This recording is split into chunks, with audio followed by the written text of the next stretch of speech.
அனைவருக்கும் வணக்கம். தமிழக சட்டமன்ற தேர்தலுக்கான வாக்கு எண்ணிக்கை நாளை மே மாதம் 4ஆம் தேதி நடைபெற இருக்குங்க.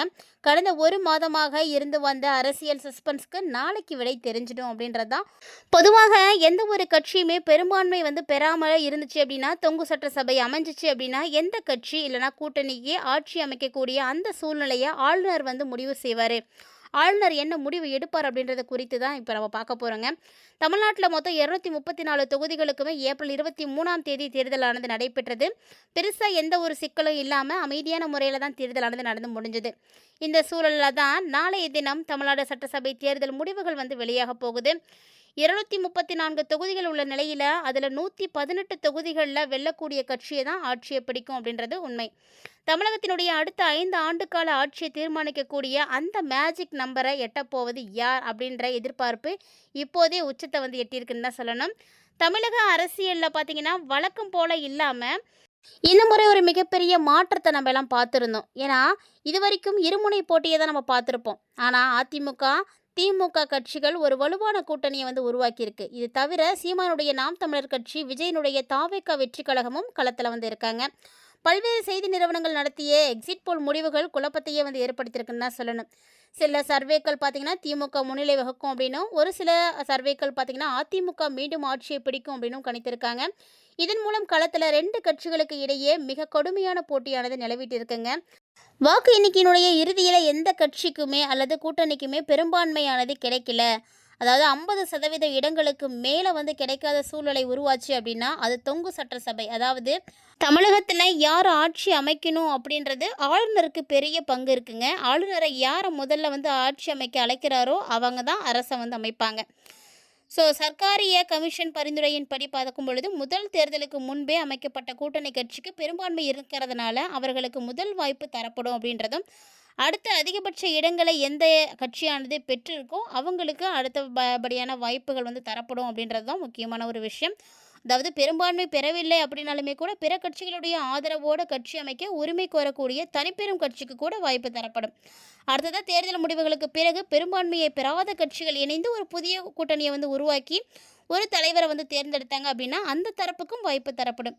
அடுத்து ஒரு சில கட்சிகள் பார்த்திங்கன்னா வெளியில் இருந்து ஆதரவு தர மற்ற கட்சிகள் இணைந்து ஆட்சி அமைக்கக்கூடிய சூழ்நிலை உருவானால் அவங்களுக்கும் வாய்ப்பு தரப்படும்.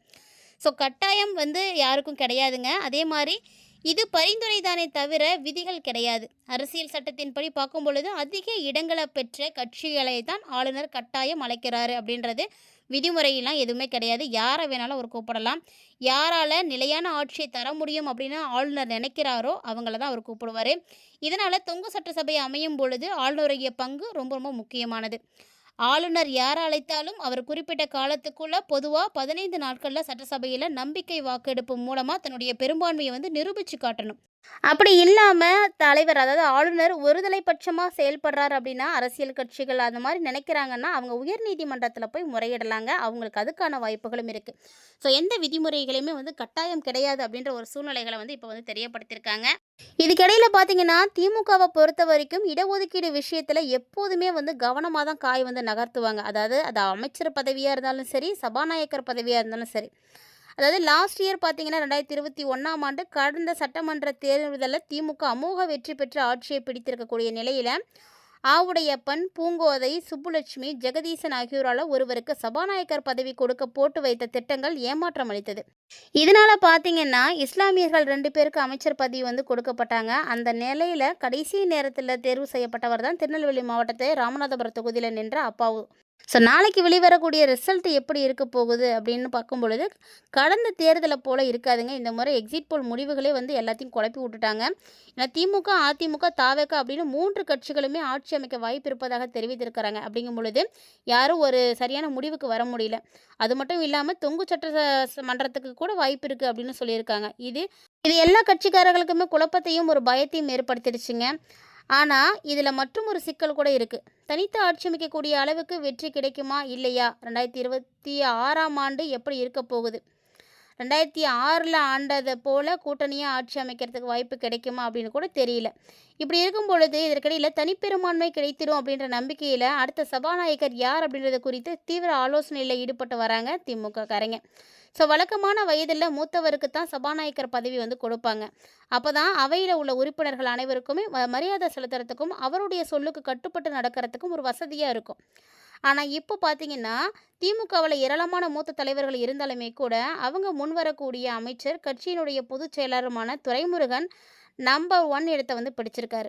அதனால் கழகத்தினுடைய மூத்த தலைவராக இவர் பார்த்த அரசியலும் தேர்தலும் பதவிகளும் ஏராளம் அப்படின்னே சொல்லலாம். ஸோ இம்முறை போட்டியிடாமல் அடுத்த தலைமுறையினருக்கு வாய்ப்பு கிடைக்க கட்சி தலைமை அறிவுறுத்தியிருக்கு. ஸோ விடாப்பிடியாக உடல்நலம் குன்றிய சூழ்நிலையிலும் கூட அறிவாலயத்துக்கு வந்து சீட்டு கேட்டு வாங்கிட்டாரு. ஸோ இவர் அடுத்த 5 ஆண்டுகள் சுறுசுறுப்பாக இயங்குவது கடினம்தான். இருந்தாலுமே கூட ஏற்கனவே சபாநாயகர் பதவி வகித்த அப்பாவு அவர்களுக்கு பரிந்துரை பட்டியலும் இருக்குது அப்படின்றதும் ஒரு முக்கியமான விஷயம். ஸோ இந்த சூழ்நிலையில் 2026 தேர்தலுடைய முடிவுகளை தொடர்ந்து 14வது சட்டமன்றத்தில் புதியவர்கள் பலர் எம்எல்ஏக்களாக தடம் பதிக்க அதிமுக வந்து வாய்ப்பு வந்து கொடுத்துருக்கு. ஸோ அதிக வாய்ப்புகள் இருக்குது அப்படின்றதுனால அதை கருத்தில் வச்சு புதுசாக ஒருத்தருக்கு சபாநாயகர் பதவி அளிக்கலாம் அப்படின்ற ஒரு யோசனையும் திமுக தலைமையிட்ட வந்து இருக்குங்க. அப்படிலாம் பார்க்கும் பொழுது மக்களவையில் மகளிர் இடஒதுக்கீடு மசோதா நிறைவேற்றம் சர்ச்சையாக இருக்குது. ஸோ எப்படினாலுமே இதை வந்து நிறைவேற்றணும் அப்படின்னு மத்திய அரசு முனைப்போடு இருக்குது. குறிப்பாக எதிர்க்கட்சிகள் வேண்டுமென்றே மகளிருக்கு முக்கியத்துவம் கொடுக்கும் மசோதாவை எதிர்ப்பதாகவும் குற்றம் சாட்டியிருக்காங்க. ஸோ இந்த சூழ்நிலையில் அடுத்தடுத்து என்ன நடக்க போகுது அப்படின்றதே பெரிய எதிர்பார்ப்புகளை கிளப்பியிருக்குங்க. இது ஒரு பக்கம் போயிட்டுருக்க தேர்தலுக்கு பிந்தைய கருத்து கணிப்புகள் பார்க்கும்பொழுது திமுக கூட்டணிக்கு சாதகமாக இருக்குது அப்படின்றதுனால அதிமுக பொதுச் செயலாளராக இருக்கக்கூடிய எடப்பாடி பழனிசாமி, முன்னாள் அமைச்சர் எஸ்பி வேலுமணி மற்றும் மாநில அளவை உறுப்பினர்களாக இருக்கக்கூடிய தம்புதுரை எல்லாருமே வந்து சந்தித்து பேசியிருக்கக்கூடிய நிலையில் அரசியல் வட்டாரத்தில் பெரும் விவாதத்தையே வந்து கிளப்பியிருக்குங்க. ஸோ பொதுவாகவே பார்க்கும்பொழுது கருத்து கணிப்புகள் வெளியான பிறகு பெரும்பான்மையான அரசியல் தலைவர்கள் அமைதி காப்பது வழக்கம். ஆனால் எடப்பாடி பழனிசாமி 2 நாட்களுக்கு முன்பே கருத்து கணிப்புகள் என்பது திமுகவினுடைய பித்தலாட்ட நாடகம், இதை கண்டு அதிமுகவினர் யாரும் மனம் தளராதீங்க அப்படின்னு ரொம்ப கட்டாயமாக வந்து அறிவிக்கை வந்து வெளியிட்டிருந்தார். ஸோ இந்த சூழ்நிலையில் இவ்வளவு உறுதியாக அறிக்கை வெளியிட்டவர் அடுத்த 48 மணி நேரத்துக்குள்ளே தன்னுடைய நம்பிக்கைக்குரிய தளபதிகளோட அவசர ஆலோசனை நடத்தியது ஏன் அப்படின்ற ஒரு கேள்வியானது எழுந்திருக்குங்க. ஸோ கோயம்புத்தூர் மற்றும் மேற்கு மண்டலத்தில் அதிமுகவினுடைய செல்வாக்கு எப்படி இருக்குது அப்படின்றத குறித்து எஸ்பி வேலுமணியிடம் எடப்பாடி பழனிசாமி விரிவாக வந்து கேட்டு தெரிஞ்சிருக்காரு. ஸோ மேற்கு மண்டலம் அப்படிங்கிறது அதிமுகவினுடைய இரும்பு கோட்டை அப்படின்னு சொல்லக்கூடிய பகுதி.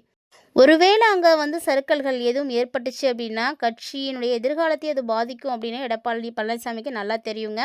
ஸோ தம்பிதுரை போன்ற மூத்த தலைவர்களோட சந்திப்பு நடத்தி டெல்லி அரசியல் நகர்வுகள் மற்றும் தேர்தல் முடிவுகளுக்கு பிந்தைய சாத்தியக்கூறுகள் குறித்து ஆலோசனையானது செய்துட்ருக்காங்கன்னு சொல்லலாம்.